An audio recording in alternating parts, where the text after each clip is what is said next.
एक बहुत ही दुर्भाग्यपूर्ण अनफॉर्चुनेट घटना है दिल्ली की, जिसको लेकर आज आपसे मुखातिब हूँ। परसों राम मनोहर लोहिया अस्पताल के नर्सिंग हॉस्टल में एक ऐसी दिल दहला देने वाली घटना घटी है तृतीय वर्ष की एक नर्सिंग स्टूडेंट के साथ। ये बच्ची बीमार थी, 2-3 दिन से अपने कोर्स को नहीं अटेंड कर पा रही थी।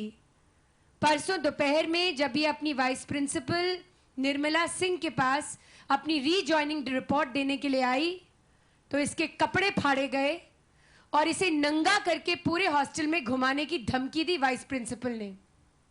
सारी रात ये बच्चियां उस हॉस्टल के बाहर राम मनोहर लोहिया के नर्सिंग हॉस्टल के सामने ठंड में सारी रात आंदोलन करने के लिए बैठी।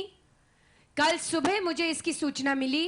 कल सारे दिन मैं इन बच्चियों के साथ वहां हॉस्टल में इनके साथ रही।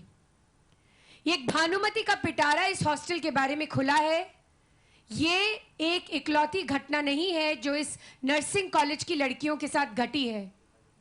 इस तथाकथित हॉस्टल में लगातार लड़कियों को अब्यूज किया जाता है। इनके सेक्सुअल मॉलेस्टेशन की कई घटनाएं हैं और जब जब ये लड़की अपनी वाइस प्रिंसिपल से जाकर बोलती थी तो वाइस प्रिंसिपल का जवाब दुर्व्यवहारपूर्ण, गाली गलौजपूर्ण और कभी कभी ये तक रहा कि तुमने ही कुछ किया होगा वरना कोई किसी पर हाथ नहीं लगाता। कल सारे दिन ये लड़कियां धरने पर बैठी। 4:30 बजे के करीब मैंने पार्लियामेंट स्ट्रीट थाने के डीसीपी बिश्नोई जी से संपर्क किया। उन्होंने 5:15 बजे लड़कियों के साथ आने के लिए कहा। उसके बाद हमने राम मनोहर लोहिया अस्पताल के हॉस्टल से मार्च पास्ट किया और हम 200 लोग पार्लियामेंट स्ट्रीट थाने में पहुंचे। वहां जाकर हमने डीसीपी साहब पर जोर दिया। 2 घंटे बहुत बहस हुई और उसके बाद उन्होंने पहली बार ये कंप्लेंट 24 घंटे के बाद ली। हमारी मांग बहुत ही सीधी है, इस वाइस प्रिंसिपल को फौरन टर्मिनेट करना चाहिए।